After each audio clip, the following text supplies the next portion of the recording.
and also a multi-TV tuner. So that's DVB-T2, DVB-S2 and DVB-C, giving you free local television without needing an internet connection. So this is basically a satellite set-top box with built-in Android, so best of both worlds, online and offline. Quickly go through the specs. Now this box is powered by the S905X3 quad-core CPU along with the Mali G31. You've got 2 gigs of LPDDR3 RAM, 16 gigs of internal storage, dual band Wi-Fi AC with 2x2 MIMO, so you've got dual Wi-Fi antennas. This has Bluetooth 4.2, 100 megabyte LAN. You've got built-in multi-TV tuners. This supports PVR functions, so you can record directly to USB. You've got full Android version 9 Pi, supports HDMI version 2.0, supports 4K HDR at 60 frames per second, apparently supports HDR10 Plus and 5.1 surround sound. Inside the box, you will get a user manual, HDMI cable, a power supply, and the voltage is 12 watts, 1 amp. You're also getting a full featured remote control with lots of features here like PVR, EPG, volume control, play, pause, skip, etc. Now this remote control is powered by 2 AAA batteries and it is a standard infrared remote control. So here it is, made from plastic. You've got this K design on the front, MECOOL logo, physical power button. On the front there is nothing. On the side there is nothing. On the back you've got your TV tuners, both DVB-T2, DVB-S2, and you've got a CVBS port, 100 megabyte LAN, HDMI out, your optical audio, power socket, and if we keep going, you've got a micro SD card slot, USB 2, USB 3, and that brings us back to the front. And this is what the bottom of the box looks like. So without any further ado, let's get this all hooked up to my TV and capture card and find out exactly how good it really is. I'll be right back. So first of all, I ran a boot up speed test, and this TV box took 40 seconds to fully load the home screen from a cold start. And here is the MECOOL trademark home screen, which I've not seen in quite a while. So you have the local time at the top right. First row is for your favorite apps, and you can fit 8 of your favorite apps at any one time. Bottom shortcuts are all fixed.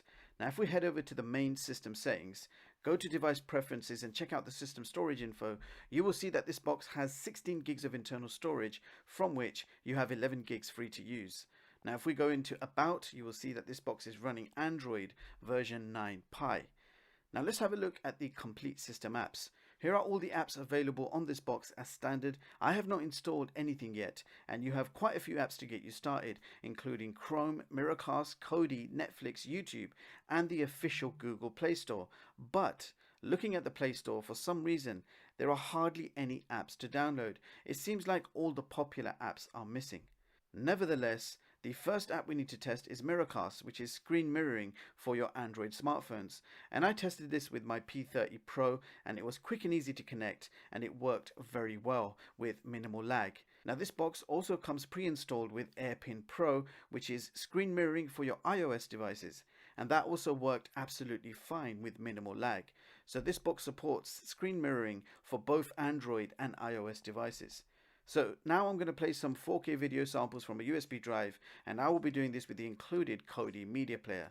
So let's begin with the usual high bitrate jellyfish demo. So as you can see, the jellyfish demo is playing okay, but thereafter I tested 4K 60 with HDR and it failed to play the clip correctly. This happened with all 3 demo clips, H.265 4K 60 with HDR10. So we do seem to have some issues playing 4K 60 from USB drive. Now let's move on to the 4K YouTube test. So my first test clip, a 4K 60 FPS YouTube video, streamed okay. There were a few frame drops, but it did the job, I suppose. And that said, 4K 30 was actually a much smoother experience.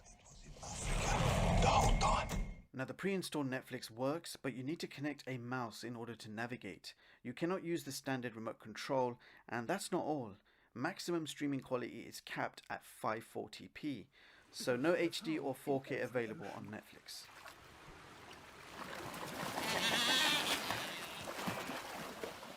Now as the Play Store has none of the apps which I usually use for my tests, I had to sideload them all, and this includes Amazon Prime, CPU-Z, DRM Info, and many more. There was also no Asphalt or Modern Combat to test the gaming on this box. So quite disappointed with the Play Store. So eventually got Amazon Prime Video installed, and again maximum resolution supported 480p. And I also noticed another app store available. I opened it up and guess what guys, it was completely blank. So it does seem like this box has a lot of flaws.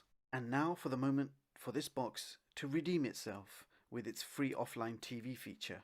So I connected my TV antenna to the box, opened up the DTV app, followed the on-screen instructions to auto scan the channels, and I was momentarily quite excited to see so many channels being picked up. I believe it picked up around 99 channels and 33 radio channels, including HD channels. But whilst the channels appeared to play fine, the talking was not in sync. And we had a lot of freezing and stuttering going on, and these were SD channels. I am like so... So terrible overall live TV experience, and there was no setting I could find to rectify this. Yes, you do have many features like full 7-day EPG guide, PVR timers, but all of that seems quite useless if the actual channels cannot play smoothly. So absolutely disappointed with the live television feature. Now for you advanced users, DRM info shows Google Widevine level 3, and here is CPU Z where you can check out the clock speeds, and you can see we're running the Mali G31. This box is running Android version 9 and does not come rooted as standard. In the internal disk speed test we achieved 75 megabytes per second read and 15 megabytes per second write.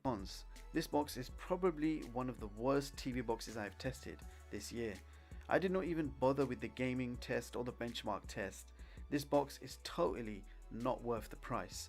Even with the S905X3, which is one of my favorite chips of this year, this box failed to perform as it should. Now, I believe the reason is the RAM. 2 gigs of inferior DDR3 RAM is just not enough. It makes this box struggle with every single task. If they just added 1 more gig of RAM or used DDR4 RAM, this would have been a totally different story. I don't know what manufacturers are thinking or doing, but it seems like this is a massive step backwards and a huge shame. It makes me think that did they even QC this box? Was this box even tested by the company? I just hope none of you have